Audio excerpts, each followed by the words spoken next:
Today on Overwatch This, we talk about the year of the Rooster event, capture the flag mode, and future changes on the PTR.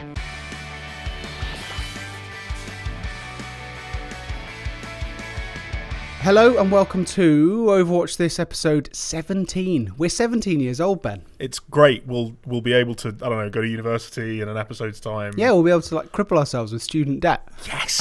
Anyway, it's Joel and Ben, obviously. We're back 2 in 2 days, you lucky people, because the year of the Rooster event has now launched. Yeah, Blizzard were kind of like, how about this is a full event instead of what everybody was predicting of like a one-day thing with 3 skins or something. I don't think we predicted that at all, did we? No, wasn't us. Definitely everyone else. It's massive. It's out. It's as big as pretty much any of them. Yeah, right? It's as big as Christmas. So we can jump right into this. Really, basically, there's a load of skins. They're all great. Yeah, They're are actually really amazing. good, actually. We're not going to dwell too much on who got what. We did a video yesterday, if anyone hasn't seen it.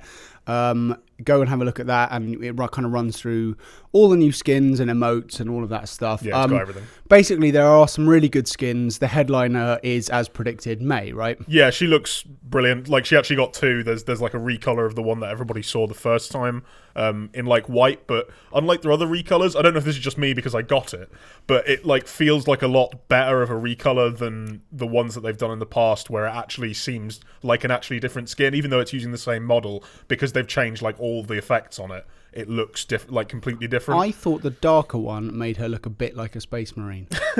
In a really good way. That would be good. Yeah, it was great. That might be her next skin. That would be excellent. If there's some sort of Warhammer crossover event. I suppose the surprising thing, right, is like Christmas Winter Wonderland was like... It finished like 3 6 weeks ago where it started, and as you say, it only finished a few weeks ago. They've done a whole other full event in that, well, like not necessarily in that time, but like as well as / between now and then. Yeah, like none of Halloween, Winter, or this have been bad. I don't like the May Winter Legendary was a little lackluster, maybe, but it had some kind of interesting stuff with it. It changed some of her abilities and that sort of thing. These ones are all at least as good as the Winter ones. And they had like a 2-week break in there, like, you know, at least a week of not being in the office, particularly like, you know, the artists aren't going to be there all the time in the way that maybe like the server engineers have to be, or like the QA guys have to be. The artists are going to have like a proper little holiday in there for Christmas. Well, you'd hope so. Well, yeah, at least, well, maybe not is the thing, right? And it's just incredible that we're getting this level of quality so regularly. And the question now is, can we now expect this, like we're going to have a 3-week event every 6 weeks? Well, like, that is the interesting thing, isn't it? Like, you wonder how many seasonal events they can pick out to do this with. My worry is if they did it that often, it would dilute the impact of it, right? If you have that kind of thing too often, it doesn't become meaningful anymore. It ceases to be an event of note. So I'm sort of hoping they cap it to 4, maybe 5 a year, because I think beyond that, it'll just look a bit silly. But it's still really impressive that it's so good. Yeah, it is, yeah. And what I do wonder is, are we just getting like a front-loaded type thing going on where, you know, we've had this event and we've had the winter one, and then they've said they're not doing like a Valentine's Day one or an Easter one. So yeah, does that mean that there is actually going to be a gap until like the summer games come back, maybe, or some sort of summer event happens? Yeah, maybe. And we're going to get something else in that gap, like, you know, like a new character or something. But yeah, I guess we'll see. And it is really impressive, and I think it's good to give them props where they've won it. What people aren't necessarily giving them props for is the new mode. Now, I haven't played it. You have played it. Yeah. It's not good. No, I'm not enjoying it, and I've heard this from a few different people. It basically, like, it's tried to fix itself for Overwatch by having a couple of different things in it that you don't normally see in CTF. Yeah, so it's called Capture the Flag, but it's not Capture the Flag as you know it from things like COD or you know, more like realistic real shooters or whatever. Yeah. So just briefly, what are the differences? So in a normal CTF mode, if you have the flag of the enemy team, but your team's flag has also been taken, you can't capture it. So it kind of creates this like unbalance where you need to be ahead significantly to actually capture, you know, get a point, because, you know, you need to then go out and get your flag back without giving you the opponent's flag away. That's pretty much how it works in basically everything. The other change they've made is that you have to like stand on the point and not take very much any damage for a little while to capture it. It's like about a second and a half, but you're taking damage like all the time when you're playing Overwatch. So it basically means that there can't be any enemies in that. Yeah, because normally you have to like brush the flag you have to be near it. and then you've scored a point. Yeah. So that is different, but it's still not working despite the changes because it sort of just incentivizes quite boring play, like quite defensive play, I think. Like maybe without these changes to the formula, it's even worse. I haven't played that version. Blizzard have, and they say it was bad. Probably I'm willing to admit that's probably true. But what they've put out here, I'm just not a particularly big fan of it. I played like 3 games last night. I lost a couple of them. One of them we lost because the enemy team just played like full defensive and then ran in with like quite quick characters just to grab our flag when they could. So I was like, okay, I guess I'll pick Torbjorn or some other character that I don't really like playing. Bastion is another example, and just sat on the point with my turret, and whenever anybody came to cap our flag, we killed them, and our team eventually just attacked the enemy flag with everything we had.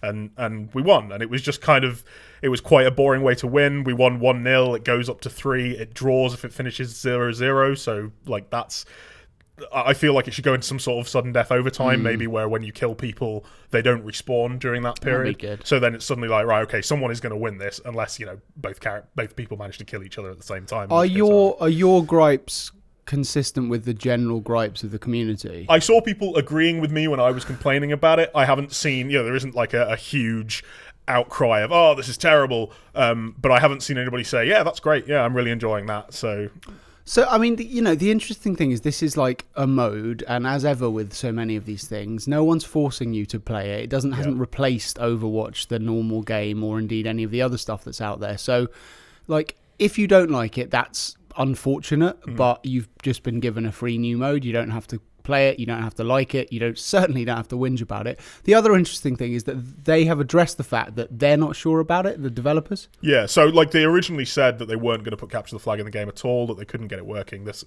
like we mentioned in yesterday's video, that was like in a Polygon interview over a year ago now. And then they came out with another video yesterday when it went up. There was an 11-minute Jeff talks to the camera video where he goes, look, we're putting this in, we tried to make it work. We've done a bunch of stuff to it to try and make it fun. But if it isn't fun, we're okay with that. Like, that's just the way it is. And if it's really good, then we'll look into putting it into the main game. I don't think it's good enough to do that with it. And they've pretty much said, hey, look, you guys wanted this. We're giving it to you. We're not sure exactly how much you're going to enjoy it. Please try it and see how you get on with it. I like that as an attitude. I think that's great. I think more developers should come out and go, look, we've done a thing.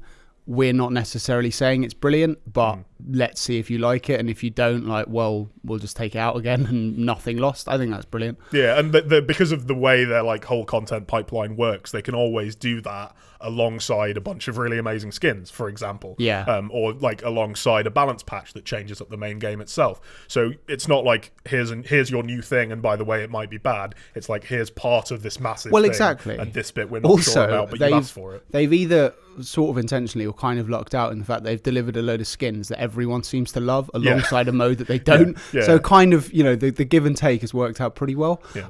The other thing is there are some balance changes. Now, you're saying that you're not necessarily noticing them, at whatever skill level you possess. I didn't play loads of games last night. But there are some changes, and Anna is proving less popular in the wake of them. Yeah, that seems to be the way it is. I didn't see any Annas last night at all. I was mostly playing CTF. And I would say she is as good on that as she would be anywhere else. Her ultimate gives a speed boost. That's useful. Yeah. But yeah, people seem to be staying away from her. But as for Roadhog and Diva, there were loads of those all over the place. Fair enough. So yeah, I guess we'll know more when the pro scene kicks off again or the next games happen. The other thing is, and there's not a lot to say about this. We've heard dick all. I'm saying it about the Overwatch League. Absolute penis for ages. Yeah. Since they announced it, basically. It is a bit strange. I mean, if we get into the end of February and they're still not saying something, then I would say, okay, there might be a problem here. But it's kind of weird because it's pretty clear that there aren't a lot of tournaments going on. There's the Overwatch Apex thing in Korea because that's run by the esports industry within Korea, which is obviously quite developed. There's a couple of other small tournaments going on, but it's we're not at the point with CSGO or Dota where kind of every weekend you're oh wow, all the good teams are playing again. And we've discussed in the past about how maybe that's a good thing, but there's also like a total of 4 tournaments in Liquipedia's like upcoming and current section, and that is too far the other way. So at some point, Blizzard need to be like, hey, let's here's a big tournament, or here's our plans, or here's well, that's what they need to say. Here's year. our plans. Like, Ben's put together a really good post if you want to read up about the Overwatch League.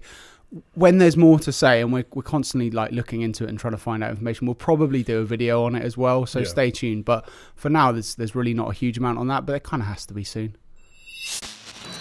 The other thing to talk about, albeit probably more briefly because it's not anywhere near as big, is kind of what the next changes are going to be. So we're expecting a new PTR to go live, we think, next week with some more tweaks. Bastion being one who might get some of the balance work. Yeah, so like the PTR usually comes up pretty quickly after the patch goes up. I would say, like next week, maybe the week after, kind of depends exactly what their internal schedule's like.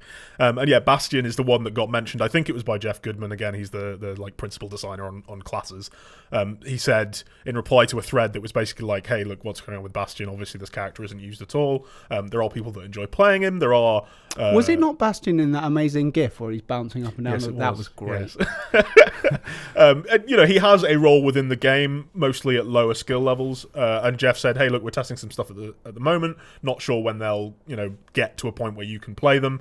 Presumably that means either this PTR, or if they really don't work out, maybe the PTR after that, which would be into March at that point. Mm-hmm. So yeah, he's kind of one of the ones that they're definitely looking at. Another one, Widowmaker. This isn't something they've actually said, hey, we're working on this. But there's been a few threads, and one of them is like really highly upvoted and quite well put together. That just kind of goes, hey, look, Blizzard, you clearly you're not treating this character as well as you're treating other ones. People have a lot of favoritism to their, personal characters. I feel like we've talked about Widowmaker, but given that we're 17 episodes in, it was probably months ago that we discussed this. There was a point where she got some very, very minor changes that people were discussing quite in depth about exactly how her scope damage worked and how it ramped up and how long it took to get to max damage.